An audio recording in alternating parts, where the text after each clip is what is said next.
萨多婆耶摩诃萨多婆耶摩诃迦罗尼迦耶安萨婆拉法伊苏达诺达谢那摩。做这首歌的时候，是我早期刚开始接触音乐的时候。那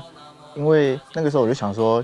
我能把什么东西跟电子音乐做结合。然后因为我是在台湾嘛，佛教又算是宗教的大宗，我就想说，那何不可以试试看把经文像大悲咒的融入到电子音乐里面？然后于是我就去搜寻了一些关于大悲咒的资料。在我们的教育里面，为什么要听或念？就算你不会背，不会看，你只要听都得到大悲咒的功德。意思是说，如果你做这个歌曲大悲咒，很多人听，你就得到那个好处的功德。第一个会发财，第二个口才会非常好，第三个喜欢听这个歌的人呢，就像我们以前在监狱，所以你就算判死刑了，你只要很虔诚的念，你都不会下地狱恶鬼道，你还有机会脱离一下不好的。对的。想请问海涛法师，就是平常有接触，就是除了佛教音乐以外，有没有接触其他类型的音乐？都要。像我们以前在监狱，就把月亮代表我的心改成一点点内容，把甜蜜蜜在你监狱或者社会上改，然后一样是这个曲，但是它的内容的文字加了一点正面，这个很重要。我们叫以音声度众生，要用声音呢去做佛教的事情，然后吸引更多人。这是自古以来到现在。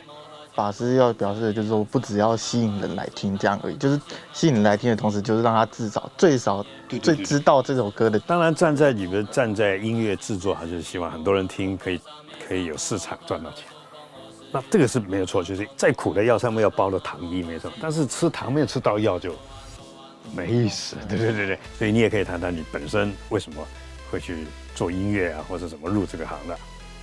其实我一开始会接触做音乐这件事情，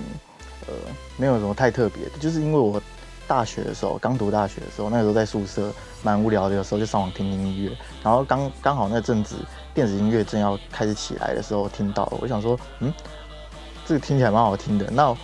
我也想要做看，虽然我那个时候没有音乐的基础嘛，所以我就看了很多网络上的教学，就这样开始玩起来了。所以像大悲咒就是我蛮早期在创作的时候做的一个尝试吧。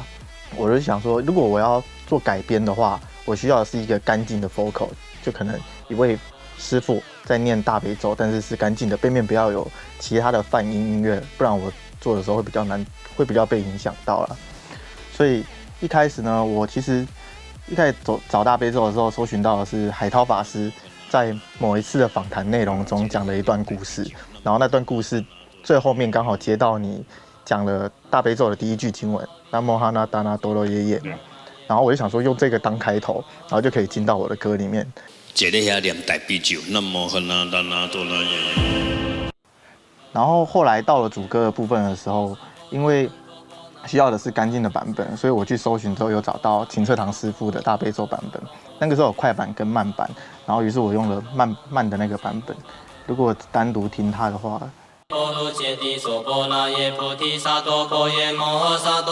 那可以听到它后面有一个木鱼的声音在咚咚咚咚咚咚，然后刚好跟我做的歌曲其实是很契合的，那个节奏是很契合的，我就可以在这个基础上，然后补上我的钢琴的部分。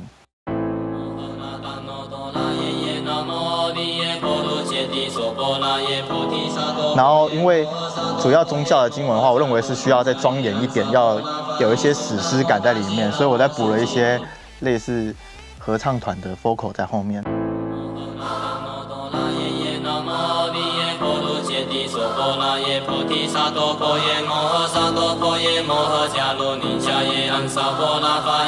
然后可能我会加一些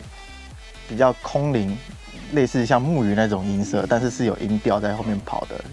像这一段听起来是。如果合在一起听的话，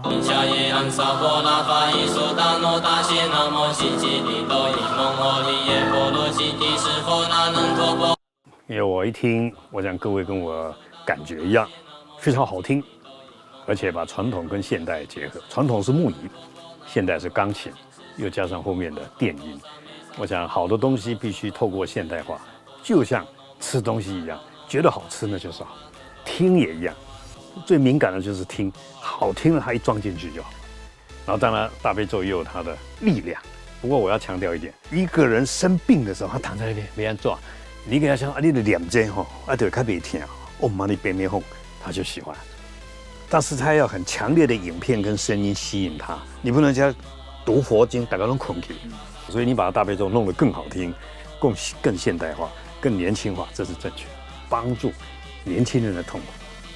那个时候我这首歌下面有很多人留言说，听完就被超度了。那听大悲咒就是已经被超度，这是事实。只是很多人把超度都认为是死掉的，或是鬼才超度。超度就是让你从痛苦得到快乐，让你从失望得到希望，从黑暗得到光明。所以念大悲咒就是在超度你的心，超度你的运气，超度包括死掉了可以超度未来。所以希望大家就多念大悲咒。